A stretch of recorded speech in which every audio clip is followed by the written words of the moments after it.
तो आज के इस वीडियो में थोड़ा सा डीप में हम रियलिस्टिक शेडिंग को किस तरीके से हम ऐड करते हैं, इंटरनली कंस्ट्रक्ट करते हैं पहले, उसके बाद फिर हम पोर्ट्रेट के जो फेशियल फीचर है उसकी गलती क्या करते हैं, जो ये दोनों डार्क और लाइट है और जो ओवरऑल इमेज के जो डार्क और लाइट है उन दोनों को हम बराबर कर। आइज के पोर्शन को देखें तो कितना लाइट है ना, लेकिन जब हम ओवरऑल इमेज को देखते हैं तो ये पोर्शन हमें काफ़ी डार्क राउंडनेस है, ठीक है। लाइट और शेडो की वजह से वो एजेस शार्प लग रहे हैं।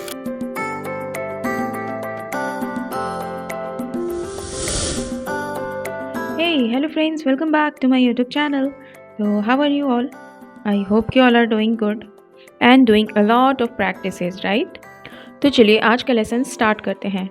तो पहले की वीडियो में मैंने बताया था कि पोर्ट्रेट की वैल्यू स्टडी किस तरीके से करनी है और हमें उसके फॉर्म को एक 3D रियलिस्टिक फॉर्म को किस तरीके से कैप्चर करना है और उस फॉर्म को कैप्चर करने के लिए क्या क्या चीज़ें ध्यान में रखनी है, वैल्यू की स्टडी किस तरीके से करनी है, किस तरीके से वैल्यू को सही जगह पे प्लेस करके हम किस तरीके से 3D फॉर्म को एक प्रॉपर वे में कैच कर सकते हैं।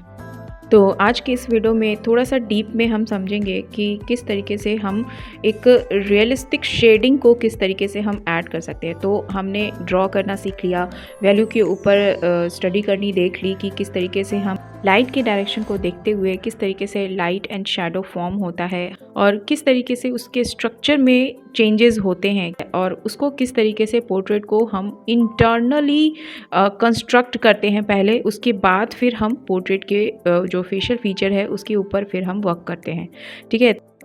तो आज हम फेशियल फीचर्स के ऊपर बात करेंगे और ये देखेंगे कि उसकी रियलिस्टिक शेडिंग किस तरीके से करनी है, ठीक है, विदाउट एनी ब्लेंडिंग टूल। और छोटी छोटी जो वैल्यू में वेरिएशन है उस चीज़ को भी हम धीरे धीरे समझते जाएंगे, ठीक है।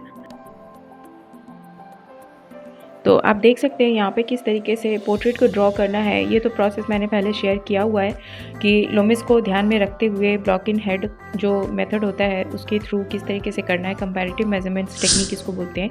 इसको ध्यान में रखते हुए हमें एक जो भी हमारा पोर्ट्रेट है, जो सब्जेक्ट है, उसके एक एक जो साइड्स है उन्हीं को एक दूसरे से कंपेयर करना है, ठीक है। तो अगर आपको नहीं पता है ये प्रोसेस तो आप बिल्कुल मेरे चैनल में जाके देख सकते हैं। वैसे मैं डिस्क्रिप्शन में भी डाल दूँगी, ठीक है।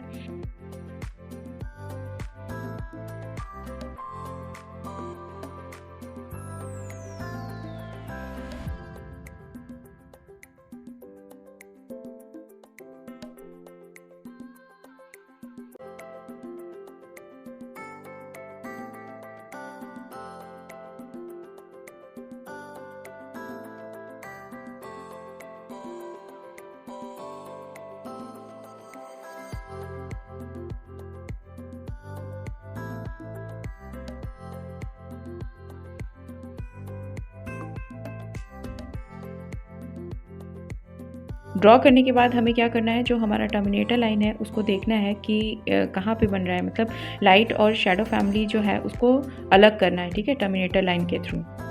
तो आप देख सकते हैं यहाँ पे टर्मिनेटर लाइन भी ड्रॉ कर लिया और धीरे धीरे जो भी मेरा डार्क पार्ट है उसको मैं धीरे धीरे शेड भी करते जा रही हूँ, ठीक है।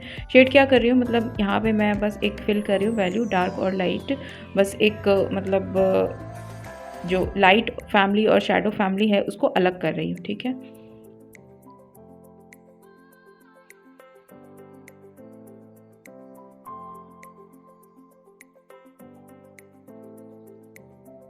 अब मैं यहाँ पे आइज़ को ड्रॉ कर रही हूँ। तो आप देख सकते हैं जो आइज़ ड्रॉ करना है उसको भी सिंप्लीफाइड तरीके से ही करना है। जैसे आप देख सकते हैं जो कर्व्स है उसको मैंने कर्व से ड्रॉ नहीं किया है, मैंने उसको स्ट्रेट लाइन में कन्वर्ट किया है पहले, ठीक है। तो इसी को बोलते हैं हम सिंप्लीफिकेशन, मतलब कर्व को हमें स्ट्रेट लाइन में सिंप्लीफाई कर लेना है, मिनिमम स्ट्रेट लाइन में पहले, ठीक है। तो उसके शेप्स को समझने में हमें ईजी हो जाता है, उसके डायमेंशन को भी समझने में हमें ईजी हो जाता है। जो भी लाइन्स हम डाल रहे हैं उसके एंगल को भी समझने में हमें ईजी होता है और हम करेक्टली किसी भी ऑब्जेक्ट के प्रोपोर्शन को जज कर पाते हैं। तो इस तरीके से स्ट्रेट लाइन में सिंप्लीफाई करना है। जो भी चीज़ें आप ड्रॉ करो, कोई भी फेशियल फीचर भी आपको ड्रॉ करना है तो उसी तरीके से सिंप्लीफाई करते हुए ड्रॉ करना है। तो आप देख सकते हैं जो शेडिंग करने का जो टेक्निक है, मैं यहाँ पे ब्लेंडिंग टूल यूज़ नहीं कर रही हूँ। तो आप देख सकते हैं कितना लाइट प्रेशर अप्लाई करके मैं पेंसिल को ओवर हैंड ग्रिप में ही पकड़ के यहाँ पे शेड ऐड कर रही हूँ, ठीक है। तो जब भी हम बात करते हैं विदाउट ब्लेंडिंग टूल शेडिंग की, तो हमें अपने पेंसिल पे अपने हैंड का कंट्रोल होना बहुत ज़्यादा इंपॉर्टेंट इम्पॉर्टेंट है और बहुत ही लाइटली प्रेशर अप्लाई करके हमें शेड ऐड करना होता है, लेयर वाइज लेयर, ठीक है। तो ऐसा नहीं करना है कि जहाँ पे डार्क है उसको हम एक ही बार में बहुत ज़्यादा डार्क कर दिए, प्रेशर बहुत ज़्यादा अप्लाई करके एक ही बार में डार्क कर दिया, ऐसे नहीं करना है। हमें लेयर वाइज लेयर में प्रेशर को लाइट अप्लाई करके लाइट पेंसिल को चला के और हमें लेयर वाइज लेयर डार्कनेस को ऐड करनी है, ठीक है। जिस तरीके से मैं यहाँ पे कर रही हूँ उसी तरीके से आपको भी करना है, ठीक है। और इसको डिफरेंट डायरेक्शन में जब आप चलाओगे, उसके ऊपर लेयर्स ऐड करोगे, तो आपको अलग से ब्लेंडिंग टूल का यूज़ करने की ज़रूरत नहीं पड़ेगी, ठीक है।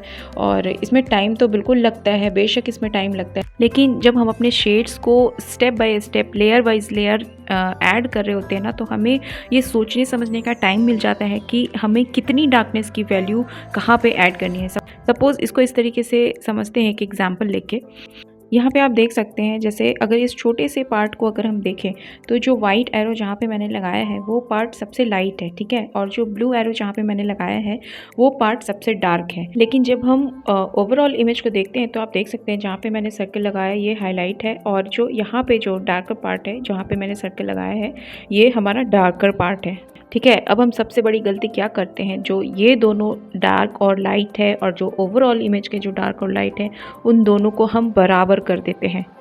आप ध्यान से जब देखोगे तो आपको पता चलेगा कि जो इसके हेयर्स में जो लाइट है वो काफ़ी डार्क है इसका जहाँ पे हाईलाइट का जो पार्ट है उससे, या फिर जो हेयर के पोर्शन का जो डार्क पार्ट है वो काफ़ी लाइट है इसके डार्केस्ट पार्ट से। या फिर एक और गलती हम करते हैं, जैसे जो रिफ्लेक्टेड हाईलाइट होता है उसको हम लाइट के बराबर कर देते हैं, जो इसका सेंटर लाइट होता है या फिर हाईलाइट का जो पोर्शन होता है उसके बराबर करते हैं। बट अगर आप ध्यान से देखोगे तो जो रिफ्लेक्टेड हाईलाइट का जो पार्ट होता है वो बहुत ज़्यादा डार्क होता है, मतलब वो जो लाइट जहाँ पे पड़ती है उसके जो सेंटर लाइट होती है, मिडिल टोन होता है, उससे भी डार्क होता है वो। एक और एग्जांपल देखते हैं, जैसे आप देख सकते हैं जहाँ पे मैंने एरो लगाया है, अगर इस सिर्फ छोटे पोर्शन में सिर्फ आईज के पोर्शन को देखें तो ये आई का जो ऊपर का जो लिड है ये कितना लाइट है ना। लेकिन जब हम ओवरऑल इमेज को देखते हैं तो ये पोर्शन हमें काफ़ी डार्क नज़र आता है ना। तो यही सारी छोटी छोटी डिफरेंसेस जो होती है वो हमें बहुत ही ज़्यादा बारीकियों से, बहुत ही ज़्यादा ध्यान से देखनी होती है और स्टेप बाय स्टेप हमें सारी चीज़ों को करना होता है। तो हम जब लेयर वाइज लेयर अपनी शेडिंग को ऐड कर रहे होते हैं तो हम धीरे धीरे ये समझते हुए शेड ऐड कर पाते हैं कि हमें कहाँ पे कितनी डार्कनेस की वैल्यू को ऐड करनी है। एंड इट्स वेरी इंपॉर्टेंट, क्योंकि अगर हमने सही वैल्यू को सही जगह पे प्लेस नहीं करी तो उसका पर्टिकुलर ऑब्जेक्ट का जो फॉर्म है, करेक्ट 3D फॉर्म है, वो ही कैप्चर नहीं हो पाएगा, है ना।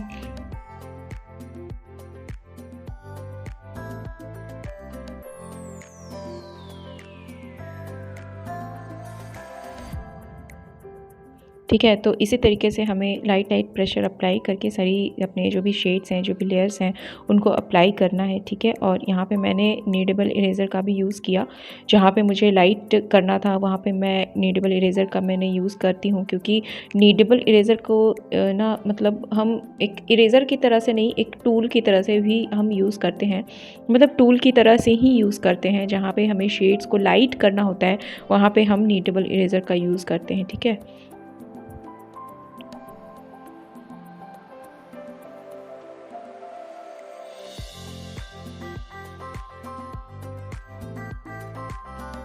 तो इसी तरीके से जहाँ पे भी जो भी शेड्स ऐड करी हैं, मैंने अभी बताया था कि बार बार हमें ड्राइंग को भी चेक करना है कि मतलब जो उसका जो एंगल है, जो लाइंस हमने डाली है उसके एंगल को चेक करना है, क्योंकि ऐसा होता है बार बार कि शेड करने में हो सकता है कि जो उसका एंगल है उसमें स्लाइटली चेंजेस आ जाएँ, तो वो चीज़ें बार बार आपको चेक करती रहनी होगी, है ना।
फेशियल फीचर्स के ऊपर मैंने पहले भी बहुत सारी वीडियोस बनाई हैं, जैसे आईज़, नोज़ और लिप, ईयर, हेयर्स, इन सारे के लिए इंडिविजुअल अलग अलग वीडियोस मैंने बनाई हुई है कि रियलिस्टिक शेडिंग हमें इन सारी चीज़ों की किस तरीके से करनी है। आप वो वीडियो भी जाकर देख सकते हैं, मेरे प्लेलिस्ट में भी मैंने अलग से कर रखा है, तो आप वहाँ पे भी जाके देख सकते हैं।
एक और चीज़ मैं बोलना चाहूँगी कि जब भी हम रियलिस्टिक फॉर्म की, नेचुरल फॉर्म की जब हम बात करते हैं, तो जो हमारे एजेस होते हैं उनको हमें बहुत ज़्यादा शार्प नहीं रखना है। यहाँ पे जैसे मैं नोज़ की जब शेडिंग कर रही हूँ तो आप देख सकते हैं यहाँ पे नोज़ में एक राउंडनेस है, ठीक है। लाइट और शेडो की वजह से वो एजेस शार्प लग रहे हैं, लेकिन नोज़ का जो स्ट्रक्चर है वो राउंड है, ठीक है, बहुत शार्प एज नहीं है। तो इसीलिए आपको शेडिंग को भी उसी तरीके से सॉफ्टली ट्रांजिशन करना है, मतलब थोड़ा सा हार्ड तो रहेगा लेकिन फिर भी वो थोड़ा सॉफ्ट ही रहे, ताकि जो नोज़ की जो राउंडनेस है वो पता चल पाए, है ना, उसके नोज़ का सही फॉर्म कैप्चर हो पाए, है ना। तो इसी तरीके से हमें एजेस को बहुत ज़्यादा ध्यान देते हुए चलना है, एजेस को बहुत ज़्यादा शार्प नहीं करना है। तो इस वर्क को मैंने अभी भी कंप्लीट नहीं किया, मैंने यहाँ पे फेशियल फीचर के ऊपर मैंने ध्यान दिया, तो आईज़, नोज़, लिप, ये सारी चीज़ें मैंने ड्रॉ कर ली। तो इस वर्क को करने में मुझे इतना ही वर्क को करने में मुझे 2.5 आवर्स से भी ज़्यादा लग गए हैं, ठीक है। और ये साइज़ भी बहुत बड़ा नहीं है, छोटा ही साइज़ है, और अभी भी मुझे इसमें बहुत सारी डिफरेंसेस भी दिख रहे हैं, ठीक है।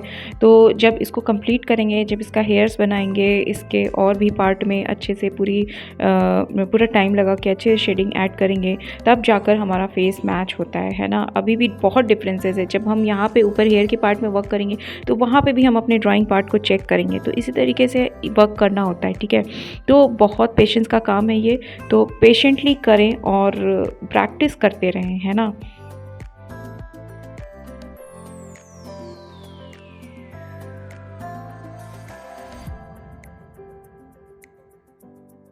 तो आई होप कि आपको आज का मेरा लेसन अच्छा लगा होगा। वैल्यू के बारे में मैंने जो बातें बताई हैं, उन सारी चीज़ों से कुछ डाउट्स जो भी हैं वो आपके क्लियर हुए होंगे, और अगर नहीं क्लियर हुए, अभी भी कुछ मन में डाउट है, तो आप कमेंट में बिल्कुल पूछ सकते हैं। और अगर आपको मेरा लेसन अच्छा लगा हो तो आप प्लीज़ इस वीडियो को लाइक कर सकते हैं, और मेरे से जुड़ने के लिए मेरे चैनल को सब्सक्राइब भी कर सकते हैं। और अगर आपको ये वीडियो थोड़ी सी भी इन्फॉर्मेटिव लगी हो तो आप प्लीज़ इस वीडियो को शेयर करना, ताकि ये और लोगों तक भी पहुंच पाए। तो friends, please like, share and subscribe my channel, and thanks for watching my video. Keep watching, keep practising. मिलते हैं नेक्स्ट वीडियो में।